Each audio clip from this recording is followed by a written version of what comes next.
dengan Pak Adi di pelajaran tematik tema 5 subtema 2 tentang perubahan cuaca.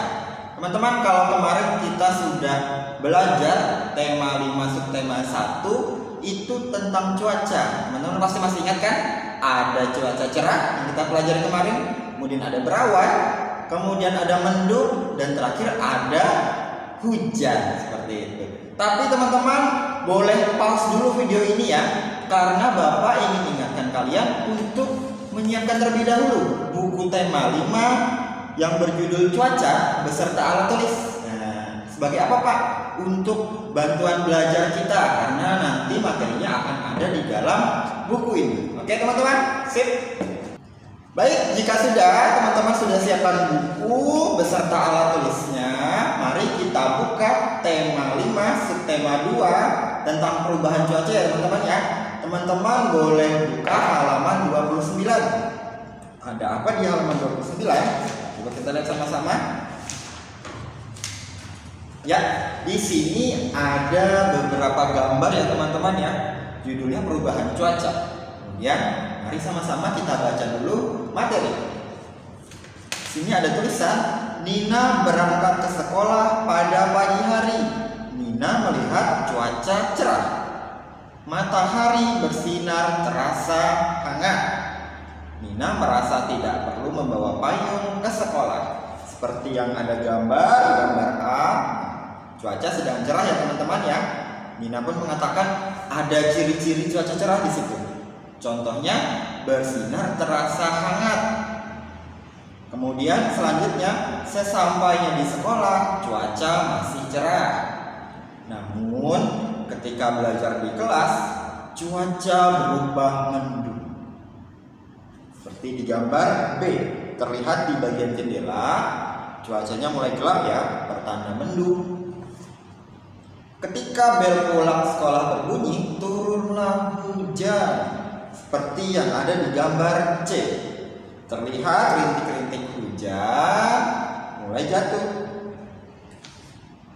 Nina pun harus menunggu hujan reda karena tidak membawa payung.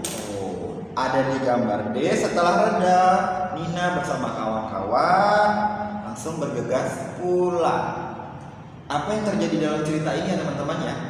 Yang terjadi dalam cerita ini adalah dalam satu hari perubahan cuaca terjadi. Yang awalnya ketika pagi sedang cerah-cerah sekali, matahari justru terasa hangat. Kemudian tiba-tiba saat di kelas berubah menjadi mendung. Perubahan cuaca yang kedua. Kemudian tiba-tiba saat pulang sekolah di gambar yang C, berubah lagi cuacanya teman-teman. Menjadi apa? Menjadi hujan. Setelah hujan berubah lagi cuacanya. Kemudian menjadi cerah kembali. Terlihat di sini ada gambar pelangi ya. Nah, itu tadi adalah sekilas tentang materi yang akan kita pelajari hari ini teman-teman, tentang perubahan cuaca. Oke, hari ini kita akan belajar bagaimana cara mencari informasi penting dari sebuah teks. Tentunya teks tentang apa? Teks tentang perubahan cuaca. Teman-teman perlu ingat, dalam setiap teks itu memiliki informasi-informasi penting.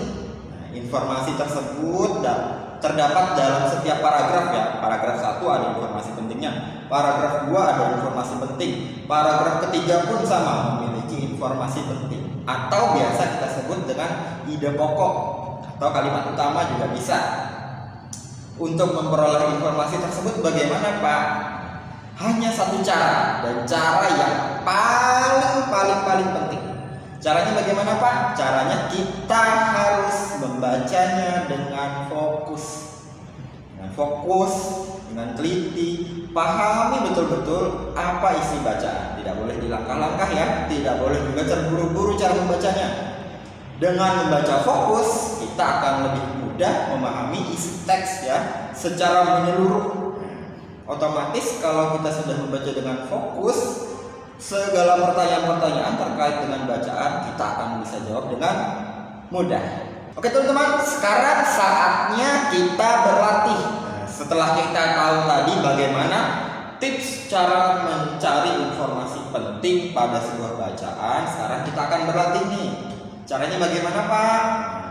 Bapak sudah siapkan nih. Ada di halaman 36. Kalian boleh buka halaman 36. Ayo buka sekarang. Ada teks yang berjudul pengaruh cuaca. Di situ ada gambar seorang petani. Kira-kira petaninya sedang apa itu, teman-teman? Ya, betul.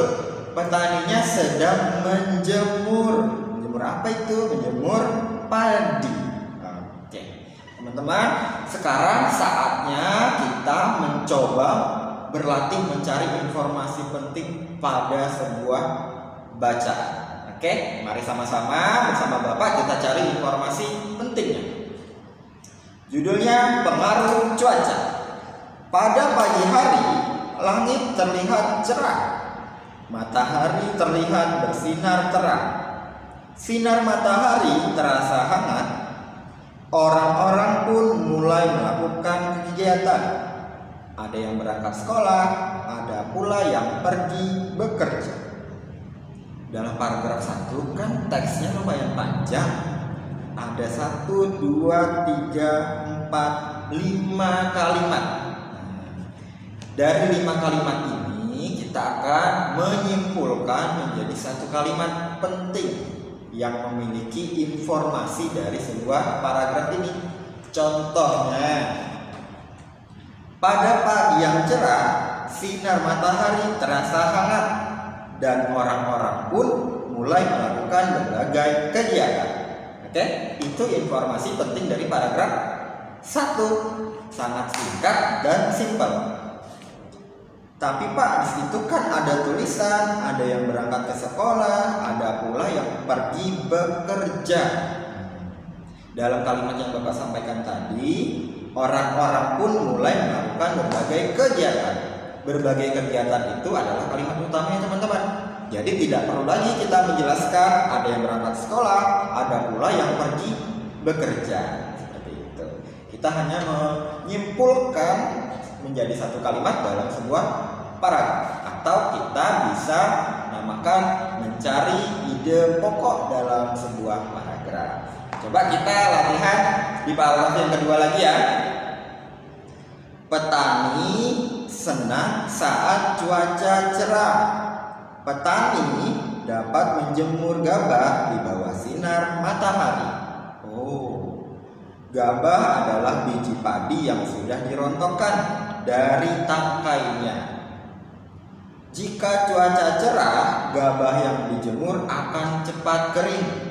Bisa dilihat di gambar, sesuai di gambar petaninya sedang menjemur gabah. Jadi petani menjemur gabah saat cuaca sedang cerah. Kita bisa simpulkan menjadi sebuah ide pokok seperti ini. Saat cuaca cerah, petani dapat menjemur gabah di bawah sinar matahari. Sangat simpel ya, tapi mencakup seluruh paragraf, seluruh isi cerita dalam paragraf kedua. Karena paragraf kedua di sini kan panjang, jadi kita simpulkan saja. Saat cuaca cerah, petani dapat menjemur gabah di bawah sinar matahari. Nah, simpel ya teman-teman ya. Untuk paragraf ketiga dan keempat, teman-teman boleh berlatih di rumah sendiri. Nanti kita akan bahas ketika Zoom tematik di hari Senin. Oke teman-teman, selamat mencoba. Oke teman-teman, tadi petani menjemur gabah saat cuaca sedang cerah.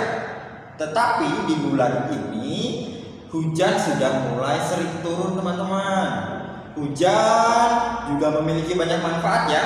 Salah satunya seperti yang ada di daerah Lombok.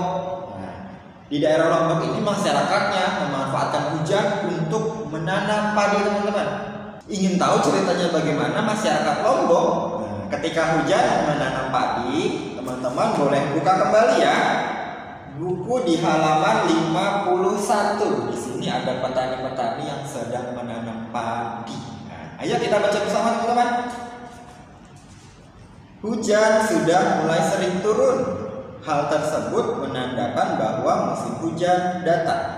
Petani pun bersiap untuk menanam padi. Petani biasanya bergotong royong ketika menanam padi. Bergotong royong adalah mengerjakan sesuatu bersama-sama. Oke, ini teman-teman perlu garis bawah ya, boleh pakai stabilo atau pakai pensil. Bergotong royong adalah mengerjakan sesuatu bersama-sama. Ini bagian penting. Budaya gotong royong dalam menanam padi ini masih dilakukan oleh para petani di Lombok.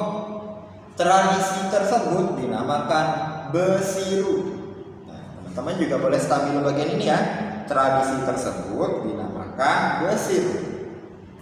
Kita balik ke halaman 52. Budaya gotong royong dimiliki oleh hampir semua suku yang ada di Indonesia. Budaya gotong royong dilakukan dalam berbagai kegiatan seperti membangun rumah, mengolah sawah, memperbaiki jalan, dan sebagainya. Budaya bergotong royong dapat menumbuhkan rasa tolong-menolong dan mempererat persaudaraan. Teman-teman juga boleh memberikan stabilo atau garis bawah ya bagian ini ya. Bergotong royong dapat menumbuhkan rasa tolong-menolong dan mempererat persaudaraan. Karena ini bagian pentingnya juga teman-teman. Gotong royong mencerminkan sikap bersatu dalam keberagaman. Oke, teman-teman, dari cerita masyarakat Lombok ini tadi, mereka menanam padi secara bersama-sama. Otomatis itu dinamakan dengan gotong royong. Apa manfaatnya? Manfaatnya tadi yang dikatakan ya.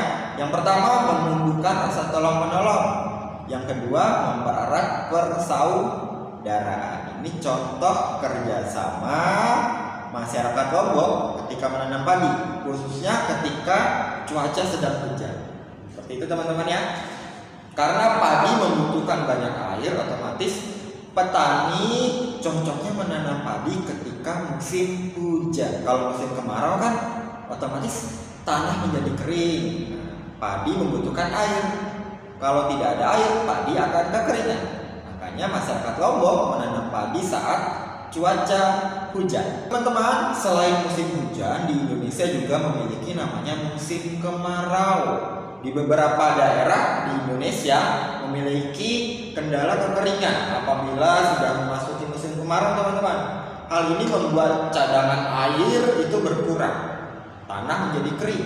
Otomatis hal itu masyarakat itu biasanya bergotong royong untuk menggali sumur baru. Seperti itu. Ketika musim kemarau, masyarakat akan menggali-gali untuk membuat sumur. Dari sumur itu akan timbullah sumber mata air yang akan dimanfaatkan oleh warga. Seperti itu. Cara membangunnya seperti apa? Cara membangunnya dengan cara bergotong royong. Sama ya, kasusnya seperti masyarakat Lombok. Kalau masyarakat Lombok saat cuaca hujan, mereka bergotong royong menanam padi. Nah, di masyarakat yang sedang mengalami musim kemarau, mereka juga bergotong royong. Untuk apa? Untuk menggali sumur agar tercipta sumber air yang baru. Oke, ternyata banyak sekali ya keadaan-keadaan di sekitar kita yang mencontohkan sikap gotong royong di masyarakat Indonesia. Untuk selanjutnya kita akan belajar tentang gerak tari. Sebenarnya ini materi sudah kita ulang-ulang dari tema 1, tema 2, tema 3, tema 4. Sekarang tema 5 kita belajar lagi tentang gerak tari. Teman-teman juga masih ingat kan? Gerak tari ada yang gerak kuat, juga ada gerak lemah. Sekarang kita akan belajar tentang temponya. Tempo pun sama, ada tempo lambat, juga ada tempo yang cepat. Bapak ingatkan lagi ya, kita akan ulang kembali. Tari adalah gerak tubuh secara berirama yang dilakukan di tempat dan waktu tertentu. Gerak tubuh secara berirama ya. Kemudian tarian dengan musik bertempo cepat, biasanya gerakan penarinya juga cepat. Nah, sementara itu tarian dengan musik bertempo lambat, gerakan penarinya cenderung lambat atau pelan ya teman-teman ya. Ingat kata kuncinya di sini. Kalau tempo musiknya cepat, gerakannya juga cepat. Kalau tempo musiknya lambat, gerakannya juga lambat atau pelan. Itu kuncinya teman-teman ya. Boleh dicatat di buku tulis. Kemudian selanjutnya ini adalah contoh tari dengan tempo lambat. Tari dengan tempo lambat itu adalah tarian golek. yang berasal dari Jawa. Teman-teman setelah menonton video ini boleh searching di YouTube tari golek dari Jawa. Nah, itu adalah contoh tarian dengan tempo lambat. Teman-teman juga boleh dengarkan musiknya juga dengan tempo lambat, gerakannya juga lambat. Nanti teman-teman bisa bandingkan dengan tarian dengan tempo yang cepat. Contohnya dari tari saman. Tari saman ini berasal dari Aceh. Teman-teman setelah menonton dua video ini pasti bisa membandingkan yang mana tempo lambat dan tempo cepat dan apa perbedaannya. Mulai dari gerakan tari saman itu lebih cepat ya gerakannya dibanding dengan tari golek yang berasal dari Jawa. Oke, paham ya teman-teman ya? Itu tadi materi kita tema 5 subtema 2 tentang perubahan cuaca. Jika ada yang ditanyakan nanti boleh bertanya ketika Zoom di hari Senin. Oke, sampai ketemu di pertemuan selanjutnya. Stay safe, tetap pakai masker ya teman-teman ya. Bye.